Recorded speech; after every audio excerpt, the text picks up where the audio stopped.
Dispatch, the video game, launched on October 22nd, 2025, with its first 2 episodes. In its first 10 days, the game sold over 1 million copies. According to the devs, it's on track to hit its 3-year sales projection in just 3 months. So why did it get snubbed at the Game Awards? Now, full disclaimer, who fucking cares about the Game Awards? In reality, these awards are not substantially valuable, as the voting that takes place is not even done in the best way. But I don't want to get into that. But the reality is that I believe that for a dev team that puts out any creative thing, a game, a movie, a show, anything, any kind of award must feel validating. You must feel that some of your peers agree that the, in this case, game you made is worth playing. But Dispatch was in a weird position. See, there's a cutoff line for the judges to submit their games, and that date was November 21st, 2025. By this time, the full 8 episodes were not available yet. This made it so that the multiple outlets that are part of the jury didn't get a chance to finish the game before submitting their entries. And this piggybacks off the fact that we even have CEO Michael Chung saying in some interviews that they were being told by many people in the industry, don't do an episodic format. Don't go that way. It's insanely hard. It's not going to work. It worked for The Walking Dead. It's not going to work for you. And he mentioned how there was even internal debate between the devs on if they should do episodic or not. The CEO is even quoted in an interview saying that that wasn't an insane thing to do. But here's the thing. Dispatch did a really rare thing. That team made a video game with characters that feel human. It's half and half, great writing and great voice acting. People have already sung the praises of the voice actor, so I don't need to. I just wish Malevola had more lines. She is surprisingly sweet and soft-spoken for such a giant, big, sword-wielding red demon lady. But I just wanted to see more interaction with her when we get like a season 2 of Dispatch or something. But off topic. What I'm saying is that Dispatch was a little bit of a gem, and that's maybe why episodic worked for them. The game is substantially based around the characters and their performances and the relationships between them. And if I can be honest, once I finished that game, which I did in 2 sittings of 4 hours each because I couldn't stop, the first time I played the game, I played up until episode 4, and it was 4 a.m. when I noticed, and then I just basically had to force myself to stop.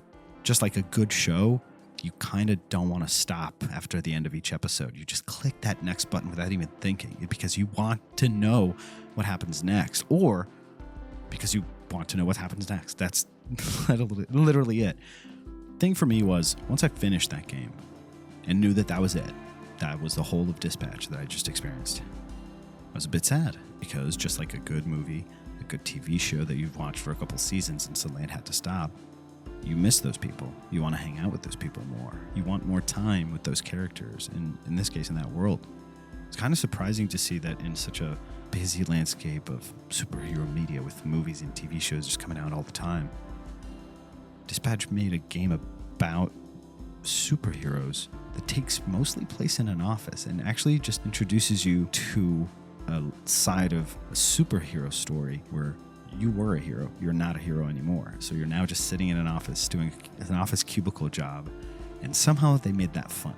And to top it all off, and this is my very personal opinion, I think the gameplay is fun. You know, if you take away what you're traditionally used to from the Walking Dead series, for example, where it's cutscene, dialogue choice, quick time event, and you kind of move on, there's an actual game here. Mini game, if you want to call it even. The dispatching mini game. But that game is actually fun. It's not super deep. It has some depth. You get introduced to a lot of different things while you're playing it, and it definitely makes those segments fun. Not only because you have the characters spouting off at each other and creating more and more synergy with each other and just wrapping you in that blanket of their own really weird family, but actual moment to moment is fun. Yes, it has some RNG, but so does XCOM. And I'm very used to missing 98% shots, so it didn't really sting me that much. But it is fun, and they made a good game to go along with this story. It fits really well. It's fun to play. It's not too complicated or very deep, which means maybe if we get a Season 2 or Dispatch 2, We might see some more layers to the dispatching minigame, or maybe we won't even get a dispatching minigame because maybe the story won't go that way, right? We don't know. This is all in all to say that we did see Dispatch get a little bit snubbed at the Game Awards for not being available at that timestamp for it to be nominated for other categories than the one that it was nominated for. And that's a bit sad, but it's nice to see it showing up in so many Game of the Year lists that are coming out already. And if you haven't played Dispatch yet, if you like story-driven games, if you like good characters, good writing, you definitely need to check out Dispatch. Thank you for watching.